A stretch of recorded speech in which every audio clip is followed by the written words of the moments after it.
fraternidade, o nosso lema será operário da caridade. Nossa obra ninguém deterá. No Evangelho do Cristo, aprendemos a amar e sofrer. Por amor fazemos isto, para as graças de Deus merecer. Mocidade espírita cristã, somos fortes na luta do amor. Trabalhamos com muito afã para vencer a miséria e a dor. Nos caminhos da caridade haveremos de encontrar espinhos, mas com Jesus na verdade jamais ficaremos sozinhos. Mas com Jesus na verdade jamais ficaremos sozinhos. Senhor Deus, nosso Pai eterno, que a Tua misericórdia, Senhor, nos envolva, toca a nossa sensibilidade, nos mostre, Senhor, a necessidade de Te buscar e Te servir, que a gente se ocupe com motivos que venham trazer paz ao nosso espírito, que não importa o que aconteça, que a gente não desista de fazer o bem, de procurar ser sincero, de praticar o amor, mesmo que o outro não venha acreditar nas nossas ações. Porque quem perde são eles. E no final, como nós dizemos, é a gente e o Senhor. E o Senhor sabe quando as nossas ações são verdadeiras. Ajude-nos, Senhor, a sermos fortes, a não querer desistir quando a turbulência chegar, que possamos segurar em Suas mãos e, assim, estarmos fortalecidos para os embates da vida. Jesus, querido amigo, obrigada por sempre ouvir os nossos pedidos. Obrigada por guardar o nosso lar, a nossa família, os nossos amigos. E aos que não nos considera como nossos amigos, que eles sejam amparados e protegidos, e que eles recebam muito amor. Querido Jesus, que o Senhor transmita a cada um pouquinho do teu amor, da tua misericórdia, que todos encarnados e desencarnados sejam agraciados na noite de hoje. E assim, querido Jesus, ao despertar no dia de amanhã, possam despertar mais confiantes. Jesus, nós te pedimos, Senhor, que a tua paz, o teu amor e a tua infinita misericórdia esteja e permaneça conosco, hoje, agora e sempre. Que assim seja, Senhor. Boa noite, irmãos. A leitura do Evangelho dessa noite está em Mateus, capítulo 5, versículo 43 ao 48. Vocês ouviram o que foi dito: ame o seu próximo e odeie o seu irmão. Eu, porém, lhes digo: ame os seus inimigos e orem pelos que perseguem vocês, para demonstrarem que são filhos do Pai de vocês que está nos céus. Porque ele faz o sol nascer sobre maus e bons, e vir chuvas sobre justos e injustos. Porque se vocês amam aqueles que os amam, que recompensa terão? Os publicanos também não fazem o mesmo? E se saudarem somente os seus irmãos, o que é que estão fazendo demais? Os gentios também não fazem o mesmo? Portanto, sejam perfeitos, como é perfeito o Pai de vocês que está no céu. Que assim seja. Que o Senhor possa nos acompanhar nesse estudo. Bom, voltando, falando novamente, né, para a gente se localizar, estamos lá no capítulo 16, intitulado assim: Não se pode servir a Deus e a Mamon.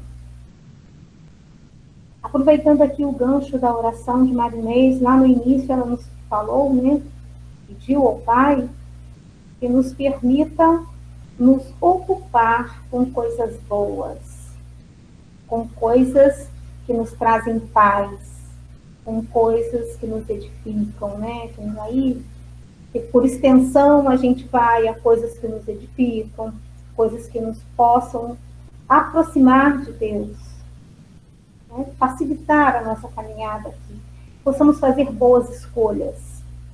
E por falar em escolhas, o nosso título diz aqui que não se pode servir a Deus e a Mamon. Vamos falar sobre a salvação dos ricos, preservar-se da avareza, Jesus em casa de Zaqueu, a parábola do mal rico, parábola dos talentos, utilidade providencial da riqueza, provas da riqueza e da miséria, desigualdade das riquezas, e ainda teremos as instruções dos Espíritos, nossos queridos Espíritos que nos instruem, nos orientam desde sempre, falando sobre a verdadeira propriedade, emprego da riqueza, desprendimento dos bens terrenos e transmissão da riqueza. Bom, no início aqui, falando da salvação, né, e que nós não podemos servir a Deus e a Mamon ao mesmo tempo. Por quê? Porque se a gente serve a um, a gente desagrada ao outro.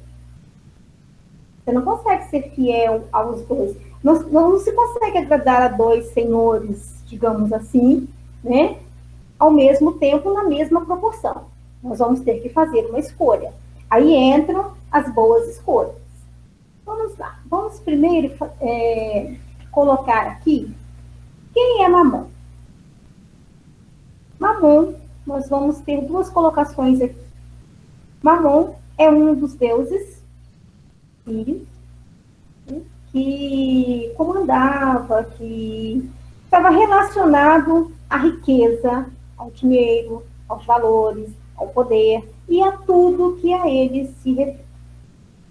Nós aqui vamos pegar não exatamente como o ser, a imagem do Deus, dos deuses, né? Nós vamos ficar com tudo aquilo que o envolve. Nós temos Deus, que é nosso Pai, Criador, Provedor, quem nos sustenta, quem nos mantém, quem nos dá a vida. E temos Mamon. Mamon está relacionado ao poder, ao dinheiro, às paixões mundanas, à cobiça, à ganância, à avareza e a tudo que nos prende às baixas vibrações da terra. Deus reparte os seus dons, suas riquezas com seus filhos, de acordo com o merecimento e com a capacidade, com a sabedoria, com as condições de cada um de seus filhos.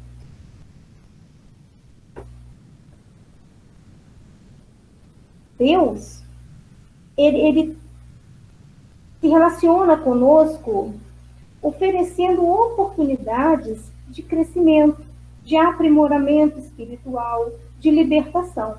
Ao contrário do que propõe Mamon, né? Do que propõe as riquezas, né? Que aprisionam, escraviza, subjuga, nos conduz a ações que impedem o nosso crescimento espiritual. Deus nos criou simples e ignorantes. E Ele ele traçou para nós um caminho que deverá ser percorrido para que então possamos atingir a perfeição. Ele não quer nos aprisionar. Ele quer nos libertar. Ele quer fazer com que nós possamos crescer. Essa é a sua proposta para nós. Lá na Bíblia, lá em Mateus, capítulo 6, versículos 22 e 23, tem assim: o olho é a luz do corpo. Se teu olho é são, todo o seu corpo será iluminado.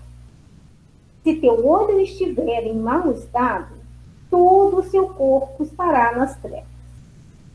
Se a luz que está em ti são trevas, quão espessas deverão ser as trevas, né? Quão grandes deverão ser essas trevas.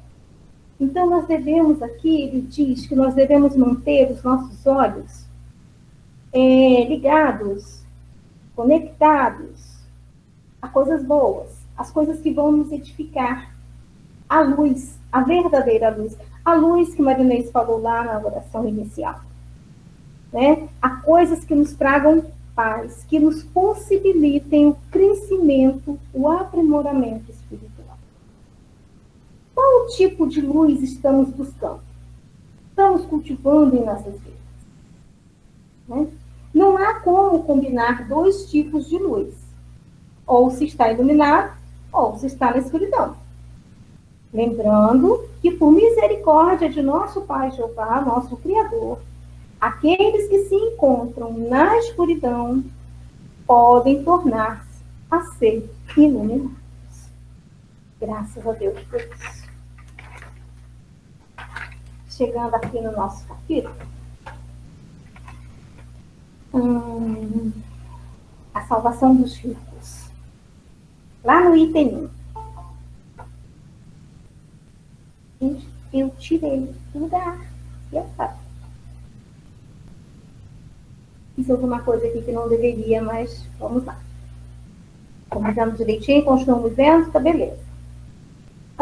Diz assim: ninguém pode servir a dois senhores, porque ou odiará a um e amará ao outro, ou se prenderá a um e desprezará o outro. Não podereis servir simultaneamente a Deus e a Mamon. Esse está em Lucas, capítulo 16, versículo 13. Bom, Jesus aqui nos fala da questão das escolhas. Certo? Nós temos que escolher. Ou nós servimos a um, ou nós servimos ao outro. A importância das escolhas.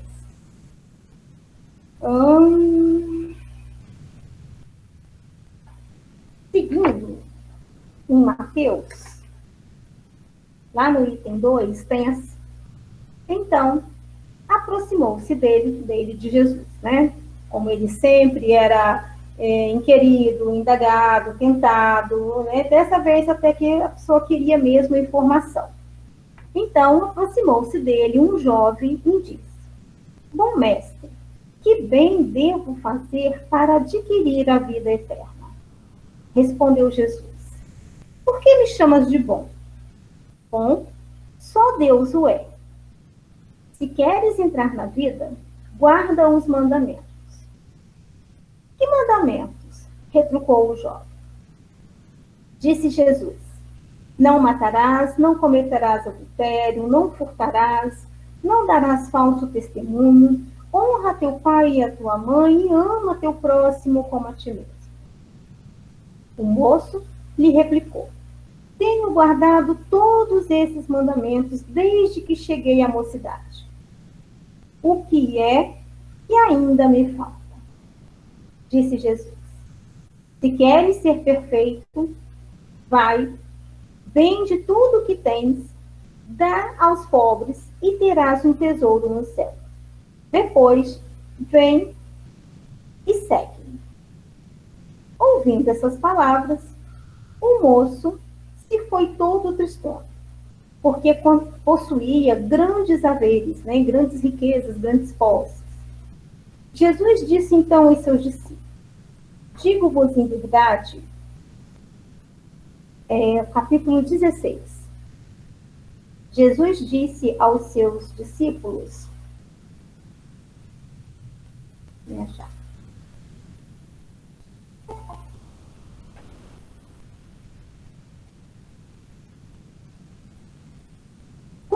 Ouvindo essas palavras, o moço se foi todo tristonho, porque possuía grandes haveres. Jesus disse então aos seus discípulos: digo-vos em verdade, que bem difícil é que um rico entre no reino dos céus. Ainda uma vez vos digo, é mais fácil que um camelo passe pelo buraco da agulha do que entrar um rico no reino dos céus.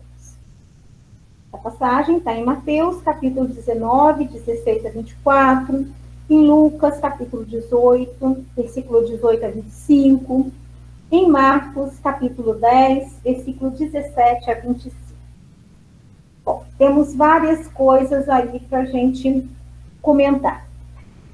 Primeiro, o jovem que queria adentrar o reino dos céus, ele, quando orientado a cumprir, então, os mandamentos, ele disse que isso ele já fazia, desde a mocidade. Desde que ele tomou consciência de si, responsabilidade por si mesmo, ele optou por seguir esses mandamentos.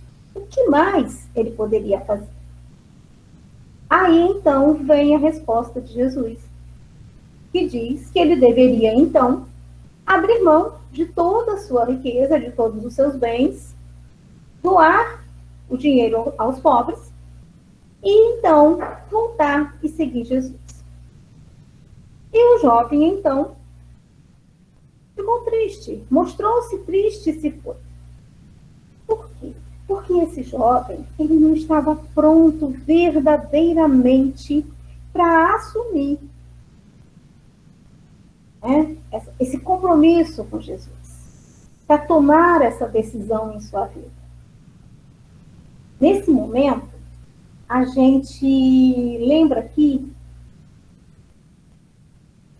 do nosso mentor Paulo de Tarso, né? O apóstolo Paulo. O apóstolo Paulo, quando ele, então, se encontrou com Jesus,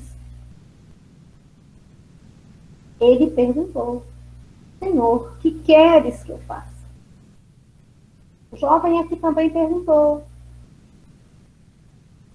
Só que Paulo de Tarso, então Saulo de Tarso, ele estava preparado. Ele era o escolhido de Deus, ele era o vaso escolhido, e ele estava sendo preparado para isso. Então, ele tomou a decisão acertada. Ele aceitou a sua missão. Mais à frente a gente vai voltar nesse pedaço, senão a gente foge muito aqui dessa leitura. E Jesus ainda comentou, né, que era mais fácil um camelo passar pelo buraco da agulha do que um rico entrar no reino dos céus. Bom, lá no tempo de Jesus, lá no idioma hebreu, existiam poucas palavras, digamos assim, não tinha essa riqueza de vocabulário que nós temos hoje. Então, uma palavra era usada para designar várias coisas. E a palavra camelo, ela também tinha como significado cabo. Cabo, uma linha de aço, cabo, um cabo de aço, né? Então, quando fizeram a tradução do hebreu para outros idiomas, optaram por usar a palavra camelo e não cabo, o que tornou a mensagem um pouco até forçada. Porque um cabo de aço passar pelo buraco de uma agulha já é difícil. Imaginem um camelo, a ideia que nós temos de camelo hoje. Certo? Então, quando ele fala dessa questão do mais fácil o camelo passar pelo buraco da agulha do que um rico entrar no reino dos céus, ele está se referindo a esse cabo de aço, certamente. E vamos lá para... O maior problema não é possuir riquezas. O maior problema é se deixar ser possuído pela riqueza. Tá? Essa riqueza, seja ela de que natureza for, sendo material, ela não deve tomar conta de nossa vida. Nós não podemos servir a essa riqueza. Nós não podemos servir a Mamon, porque se nós servirmos, optarmos, fizermos essa escolha, essa não boa escolha, nós vamos estar nos afastando, nós vamos estar contrariando a Deus. Por isso não podemos servir a Deus e a Mamon ao mesmo tempo e da mesma forma. O dinheiro nos é necessário, com ele nos sustentamos os nossos, né, aqueles que estão sob a nossa tutela, e ainda ajudamos ao próximo. O problema não é esse. O problema é a importância que damos ao dinheiro, o lugar, o papel que deixamos que ele assuma em nossa vida. Não pode ser prioridade. No caso do... né, já nos foi falado que aqui na Terra ninguém vai ficar rico. Por quê? Porque a verdadeira riqueza ela é espiritual. Por mais que se acumule bens aqui, esses bens não serão nossos. Nós não nos levarão, nós não nos levaremos. Também nos foi dito, né, um dia no salão de nossa casa, que na mesa do cristão não faltará o pão. Então, o básico nos é fornecido, nos é dado por Deus. Quando nós exatamente não temos, né, sempre tem aquelas pessoas que são orientadas por Deus, por Jesus, pelos nossos irmãos benfeitores, a ajudar, a trazer alguma coisa, de forma que não deixe que o cristão passe necessidade do básico. Temos um exemplo aqui do apóstolo Paulo, né? Aqui nós vamos ver. Ele não recuou. Ele se entregou, então, à missão para a qual ele foi chamado. Paulo, quando passou pela terra, era rico, era doutor em direito, era homem da lei. Além de bens materiais, ele tinha poder, ele era respeitado em seu meio, em seu trabalho, as pessoas o admiravam, temiam, o respeitavam, né? Era uma pessoa de destaque entre os homens. Mas foi chamado porque era escolhido de Deus. Se curvou e num posicionamento contrário àquele jovem que foi perguntar a Jesus o que deveria ser feito, né? Contrário ao comportamento daquele jovem, a ação que ele teve, a reação que ele teve, Paulo perguntou então, Senhor, o que queres que eu faça? Gente, é uma pergunta de muito peso, de muita expressividade. Para se fazer uma pergunta dessa, é necessário que esteja realmente pronto a atender a resposta. E quem está pronto? Então, Paulo deixou que fosse despertado, deixou que sua consciência crística aflorasse, se preparou, se entregou, se trabalhou, abriu mão de todas as riquezas materiais, da importância, do poder que tinha entre os homens, de tudo que era terreno, para se abrir para a vida espiritual. Isso se deu de uma forma tão grandiosa que hoje ele é conhecido como o leão dourado de Deus, né? Como é conhecido na espiritualidade. E ele diz que ele segue, que ele vive a vida de Cristo. Ele abriu mão completamente de sua vida. Ele vive a vida do Cristo. E nos orienta para que sejamos os seus imitadores, para que também possamos viver a vida do Cristo, para que possamos fazer boas escolhas.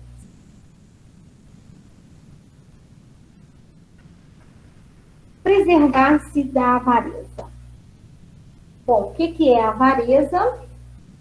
Eu anotei aqui para a gente. Peguei lá no dicionário. A avareza é apego excessivo ao dinheiro, às riquezas, falta de magnanimidade, de generosidade, é sinônimo de mesquinharia, sovinice. Pessoa que acha que tudo e todos querem os seus valores materiais ou financeiros, que nada é verdadeiro, que tudo é interesse de suas posses. No cristianismo, a palavra avareza é sinônimo de ganância e é considerado um dos 7 pecados capitais. Vamos ler aqui, lá no item 3, meus irmãos. Então, no meio da turba, no meio do povo, né? Um homem lhe disse: Mestre, dize a meu irmão que divida comigo a herança que nos tocou. Jesus lhe disse: Ó homem, quem me designou para vos julgar ou fazer as vossas partilhas? E acrescentou: Tende o cuidado de preservar-vos de toda a avareza. Portanto, seja qual for a abundância em que o homem se encontre, sua vida não depende dos bens que ele possua. Quando Jesus nos fala aqui da questão da sua vida não depende dos bens que ele possua, hoje, né, com o conhecimento que a gente tem, o pouquinho que a gente conseguiu avançar, a gente pode entender que essa vida é a vida espiritual, a verdadeira vida. A nossa verdadeira vida, ela não depende desses bens materiais. Então, né, por que brigar, por que criar atritos em torno de algo que não é nosso? Disse-lhe a seguir esta parábola. Havia um homem rico, cujas terras tinham produzido extraordinariamente, e que se entretinha a pensar consigo mesmo assim: hei de fazer, pois,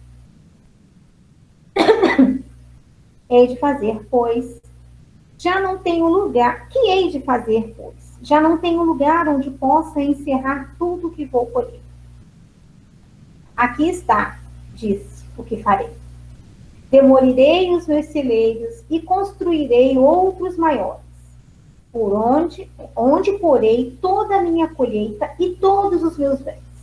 E direi à minha alma: minha alma, tens de reserva muitos bens para longos anos. Repousa, come, bebe, goza. Mas Deus, ao mesmo tempo, disse ao homem: que insensato és!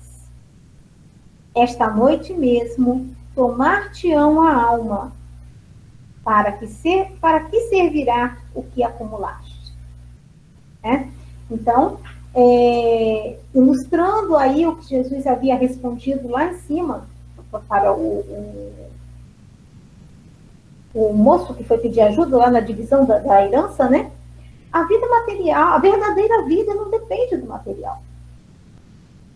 Você perde a vida terrena aqui, e aí? E o material? Vai ficar. Não nos pertence. Não levaremos. É o que acontece àquele que acumula tesouros para si próprio e não é rico diante de Deus. Então, a verdadeira riqueza é aquela que nós podemos levar conosco e assim que nós chegarmos, apresentar. São as boas aventuranças. Tudo aquilo que Jesus nos orienta, que devemos acumular em nossa vida. Nossos conhecimentos, nosso crescimento, nosso aprimoramento espiritual. Os bens terrenos, eles não são verdadeiramente nossos. Nós somos administradores desses bens. Esses bens terrenos, assim como a riqueza, de um modo geral, elas pertencem a Deus, que permite que nós administremos e usufruamos aqui na Terra esses bens, em prol de nós mesmos e em prol dos outros, e até do planeta. Vamos ver lá na frente isso. Achei muito interessante essa passagem. Os bens materiais ficam aqui, deixamos aos outros para que cuidem, se sirvam e, por sua vez, os deixem a outros. Não é assim que acontece com as heranças? Né? Trabalhamos, recebemos alguma coisa, quando não recebemos, né, trabalhamos, adquirimos, usamos, fazemos crescer, partimos, deixamos. Alguém assume, usufrui, faz crescer, e no momento certo também vai deixar ao outro. Isso não é patrimônio do homem. Tá? O homem sempre parte e deixa os seus bens materiais para trás. O melhor emprego da riqueza está nas palavras de Jesus: amai-vos uns aos outros. Quem ama ao próximo, melhor emprega a riqueza que administra da forma que mais agrada a Deus, que é através das boas obras e da caridade. Então, ficando os bens materiais aqui na Terra, levamos conosco os bens materiais, os bens espirituais que tenhamos aperfeiçoado em nós, que tenhamos conquistado. São as virtudes que temos a apresentar quando retornarmos ao nosso lar.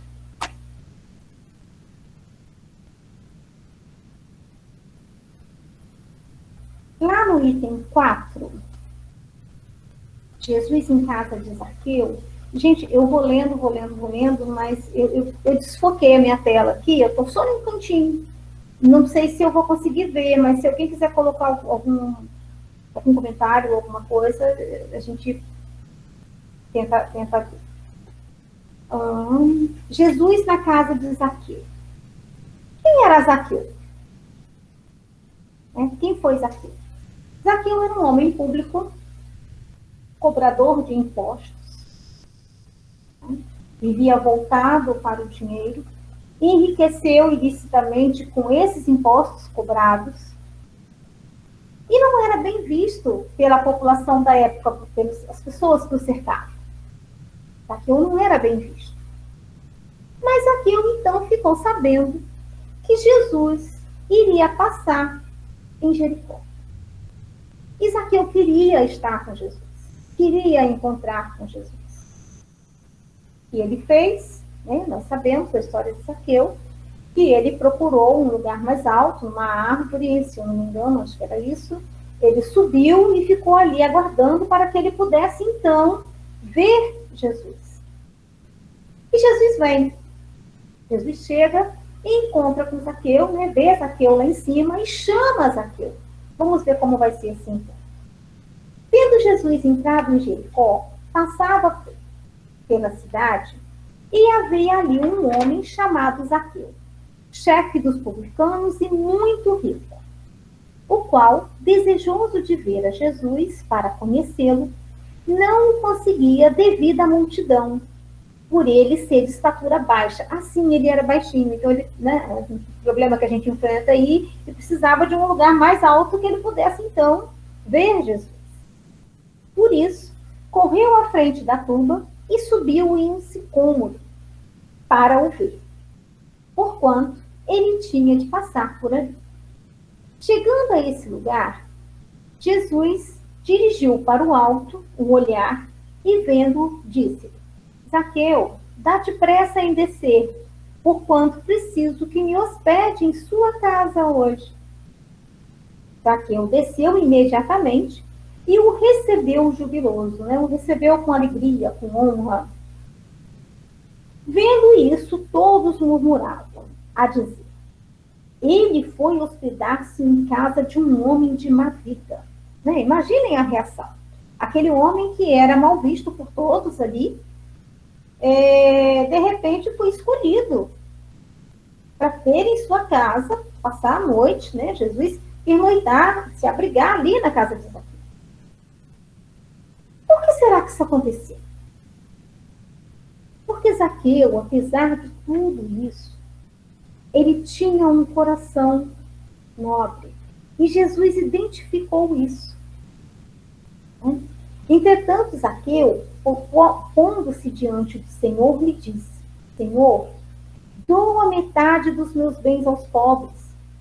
E se causei dano a alguém, seja no que for, indenizo-o 4 tantos. Então, nesse momento, no momento que ele encontrou com Jesus, eu imagino, gente, que deve ser um encontro assim. Não dá nem para imaginar. É inenarrável, não dá para saber. Eu imagino que seja algo muito grande mesmo. Eu já sei.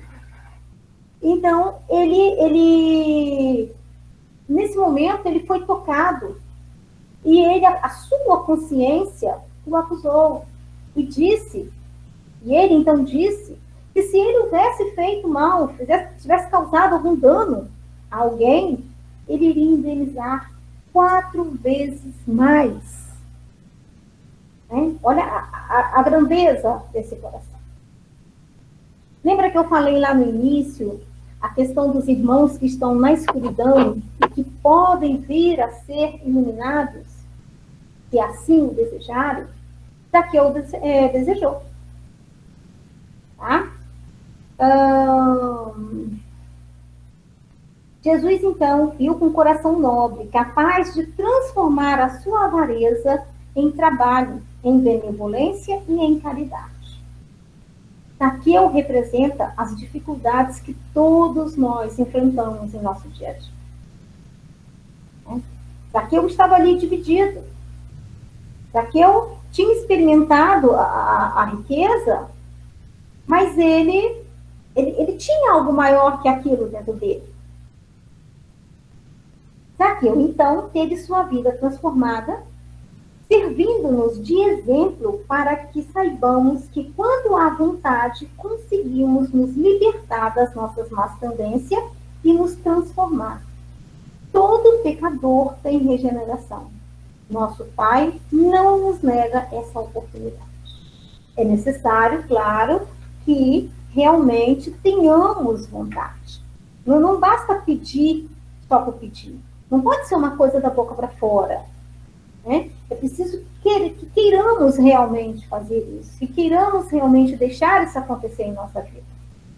Para isso, nós precisamos nos aproximar do Cristo, dos seus ensinos, do seu evangelho, praticar os seus ensinamentos. O deixar de ser avarento, ou seja, o desapego, hoje a palavra seria desapego, dos bens terrenos, consiste em lhes dar os seus devidos valores, usá-los para si e para o próximo. Eu acho que alguém está escrevendo alguma coisa, mas não aparece, só aparece a primeira palavrinha aqui.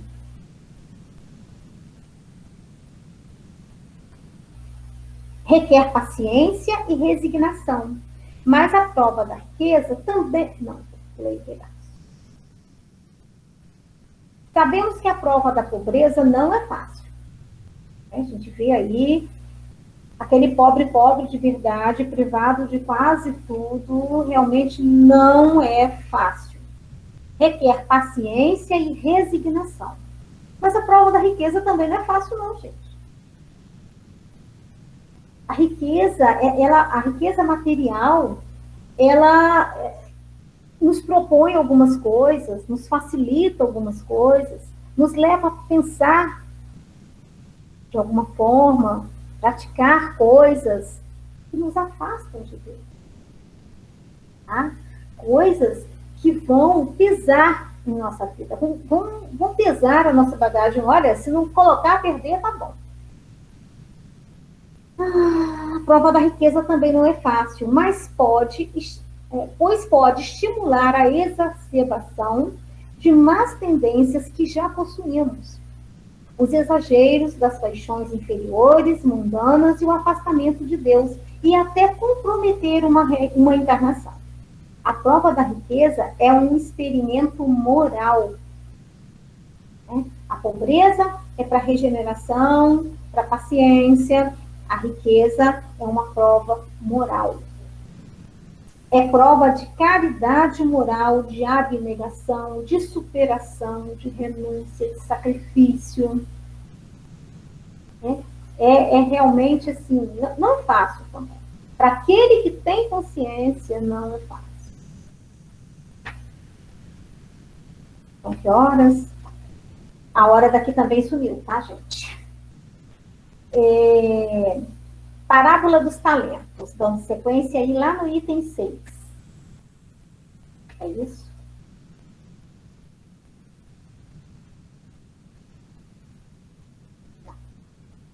É a parábola do mal rico, no item 5. Obrigada. Havia um homem rico que vestia púrpura e linho e se tratava magnificamente todos os dias. Havia também um pobre chamado Lázaro, deitado à sua porta, todo coberto de úlceras, que muito estimaria poder mitigar a fome com as migalhas que caíam da mesa do rico. Mas ninguém lhes dava, e os cães que vinham lamber as chagas. Ora, aconteceu que esse pobre morreu e foi levado pelos anjos para o seio de Abraão. O rico também morreu e teve por sepulcro o inferno. Quando se achava nos tormentos, levantou os olhos e viu de longe Abraão e Lázaro em seu seio.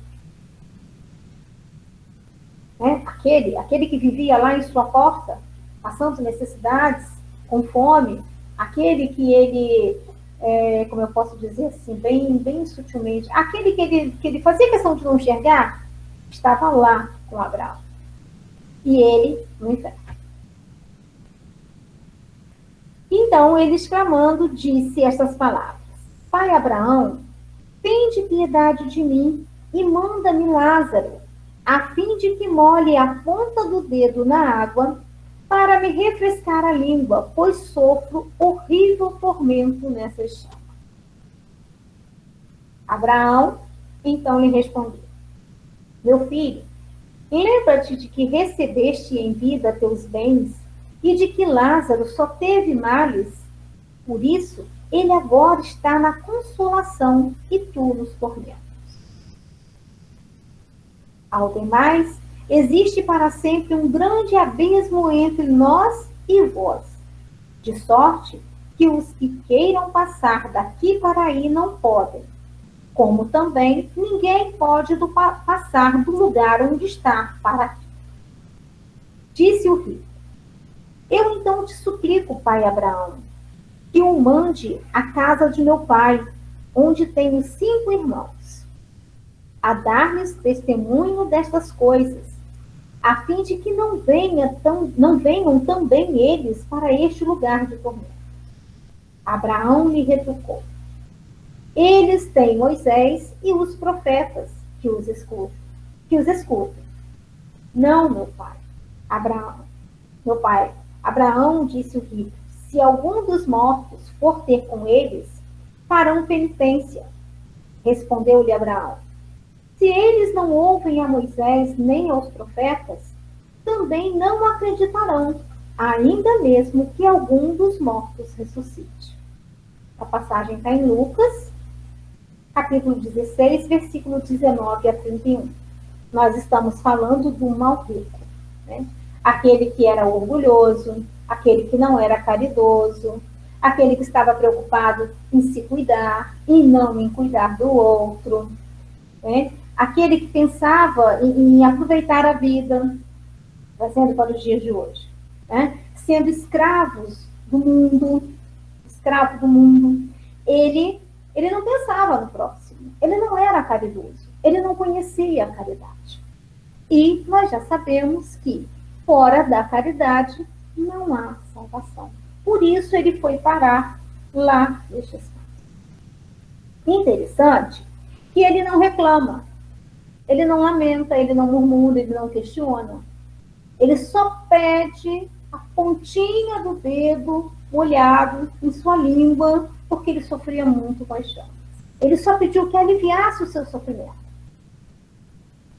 Nos dá a entender de que ele tinha um conhecimento maior. Ele sabia da vida após a morte. Ele sabia a situação em que ele se encontrava. Ele sabia de que ele estava recebendo de acordo com aquilo que ele merecia. Ele conhecia praticamente a lei de causa e efeito, embora não sabendo muito bem como essas coisas funcionavam. E funcionam. Mas ele tinha essas noções, porque ele não murmura. E ele pede, então, que um dos mortos, no caso Lázaro, fosse até a casa do seu pai, falar com seus irmãos, dar o testemunho, dizer o que viu, falar sobre a vida que ele estava tendo naquele momento, né? Pós-morte, pós-morte do corpo. E isso não lhe foi permitido. E disse por quê? Porque os irmãos dele, e assim como todos, né, trazendo para os dias de hoje, assim como todos nós somos assistidos, nós somos orientados. Os irmãos naquela época tinham Moisés e tinham os profetas. Nós temos Jesus, temos os profetas, temos os benfeitores, temos os nossos tutores espirituais, que estão aí nos orientando a todo momento. Né? E assim como naquela época, os irmãos do rico, do mal rico, não ouviam a Jesus nem aos profetas, e também não iriam ouvir os mortos, muitos de nós continuamos, infelizmente. Se tem mais alguma coisa nesse item para passar. A parábola dos talentos. Parábola dos talentos, né? O Senhor age como um homem que, tendo de fazer longa viagem fora do seu país, chama seus servidores e lhes entregou seus bens. E lhes entrega seus bens. Depois de dar cinco talentos a um, 2 a outro e 1 a outro, cada um segundo a sua capacidade, partiu imediatamente. Então, o que recebeu os 5 talentos, pois negociou com aquele dinheiro e ganhou outros 5. O que recebera 2, ganhou do mesmo modo outros tantos. Mas o que apenas recebera 1, cavou um buraco na terra e aí escondeu o dinheiro do seu amo. Passado longo tempo, o amo daqueles servidores voltou e o chamou às contas. Veio que recebera 5 talentos e lhe apresentou outros 5, dizendo: Senhor, entrego-te meus 5 talentos. Aqui estão, além desses, mais 5 que ganhei. Respondeu-lhe o amo: servidor bom e fiel, pois que foste fiel em pouca coisa, confiar-te-ei muitas outras. Compartilha da alegria do teu Senhor.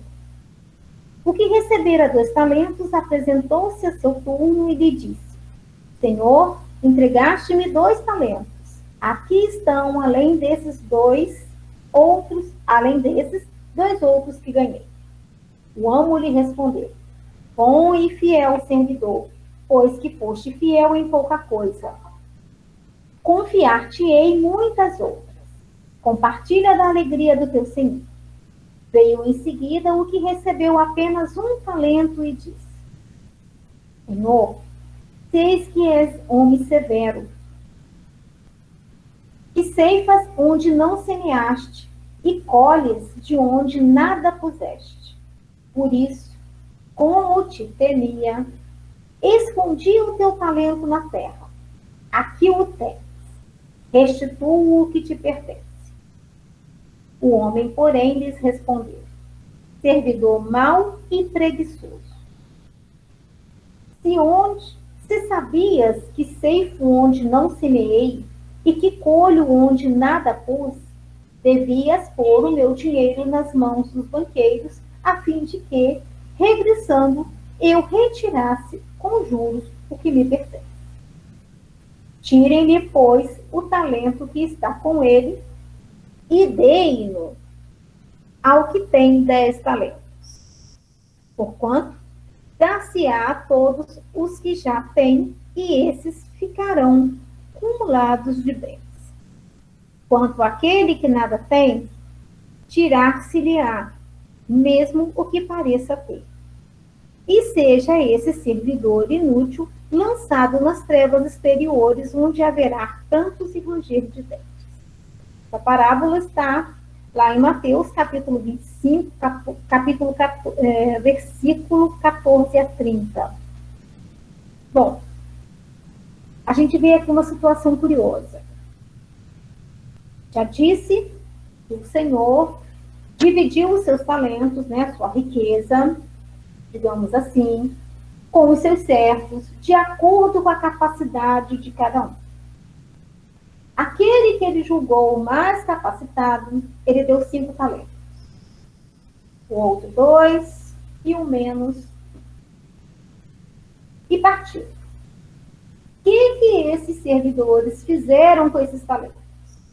Aquele que foi, né, já desde o início considerado mais capacitado, multiplicou os 5 e conseguiu mais 5.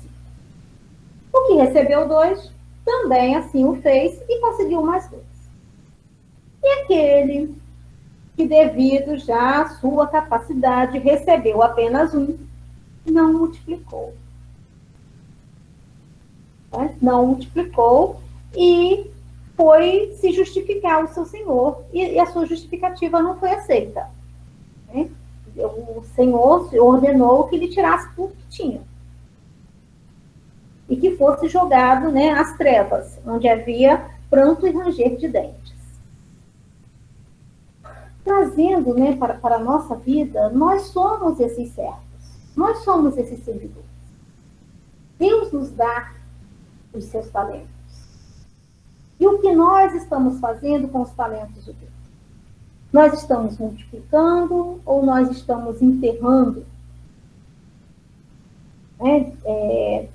Desperdiçando essa oportunidade que nos é dada.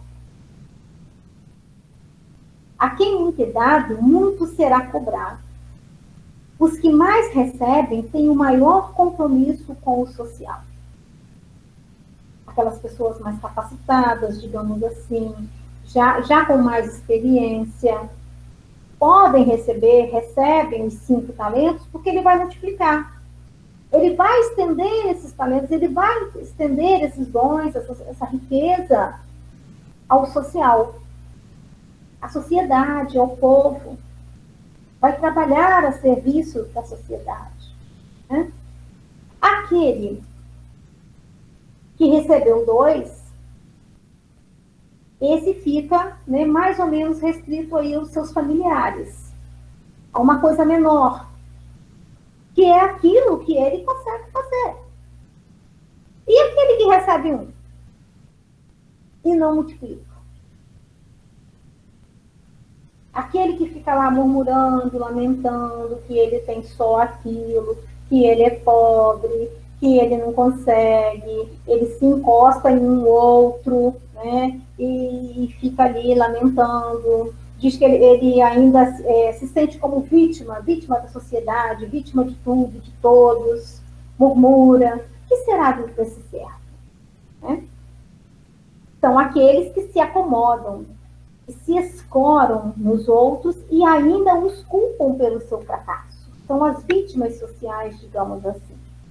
Se veem dessa forma, não são, se veem dessa forma. Por isso, tirar do que menos tem, porque não se esforçou para progredir. E estes, então, serão lançados às trevas. Como assim? Né? Como que Deus vai lançar esse filho, esse servo, às trevas? Nós sabemos aqui do projeto maravilhoso de Deus, que é a reencarnação. Essas pessoas, então, expiarão, assim como todas as outras, todos nós expiaremos, né, de acordo com as nossas necessidades em outra vida, numa vida futura. E essas pessoas, então, terão que expiar pela preguiça, pela má vontade, pelo murmúrio, pela lamentação, por não se esforçar para, digamos assim, para multiplicar aquele talento que recebeu. Afinal de contas, ele recebeu. Ele não foi desconsiderado, ele recebeu porque ele tinha a capacidade de lidar com aquele talento. Só que preferiu não fazer. Gente, 20h57, é isso?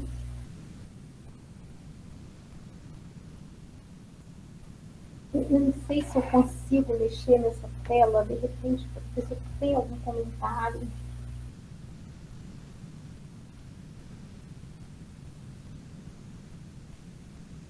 Vejo nada. Agora eu não consigo nem fechar o que eu abri.